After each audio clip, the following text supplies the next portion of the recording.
कोई गांव की तरफ ध्यान नहीं देता। बताइए क्या शहरों से ही सीएम पीएम बनते हैं, नेता बनते हैं, सांसद बनते हैं? आप गांव की तरफ क्यों नहीं ध्यान देते? और आज वही सविता बोध गांव से आई है अपनी आवाज उठाने के लिए, अपने अधिकारों के लिए, कि हमें 5 किलो राशन नहीं चाहिए, हमें 5 एकड़ जमीन चाहिए, हमें हक अधिकार और शिक्षा चाहिए।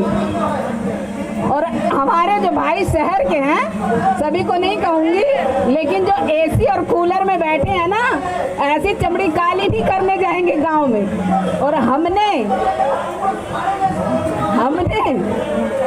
जो धूप झेली है, सर्दी गर्मी बरसात, ऐसी मूवमेंट बाबा साहेब का नहीं आगे बढ़ने वाला कि हम कमरे में एसी के कमरे में बैठ जाएंगे तो हमारा संघर्ष जारी रहेगा। अगर जो सही तरीके से बाबा साहेब को पढ़ेगा वो ही उनके विचारों पे चलेगा।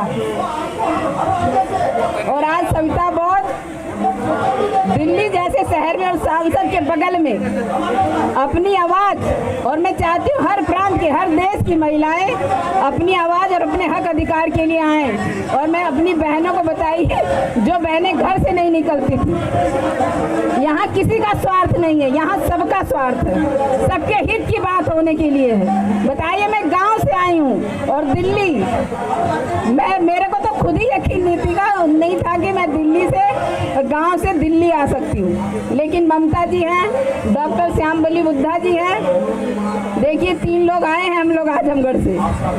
तो बातें तो बहुत हो गई हैं बहुत, और मैं बहुत अपनी माता सावित्री बाई के मिशन को आजमगढ़ जिले में गांव-गांव, घर-घर में चाहती हूँ कि एक भी बच्चा नहीं बचना चाहिए। इस मूवमेंट को, इस बाबा साहेब के संघर्षों को, अपनी महान माताओं के संघर्षों को जो ना याद करे, मैं एक एक बच्चे में ये भरना चाहती हूँ जागरूकता, कि उनकी पीढ़ी, मान लीजिए हमारे जो पूर्वज थे नहीं पढ़े लिखे थे, उन्हें नहीं इतना ध्यान था कि हाँ बाबा साहेब को, ना अभी तक किसी बुजुर्ग को नहीं पता है, गांव में बहुत कम ही लोगों को पता होगा। लेकिन हम अब से, अगर ये जबान मिली है ना, तो इस जबान को खोलना है। अधिकार भीख से नहीं मिलते, लड़ने से मिलते हैं।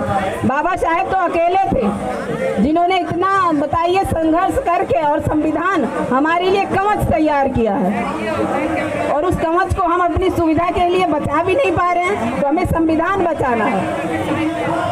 नारी शक्ति है जिंदाबाद, नारी शक्ति, आवाज नहीं आ रही, नारी शक्ति, नारी शक्ति जिंदाबाद, नारी एकता जिंदाबाद, नारी एकता जिंदाबाद, हमारी एकता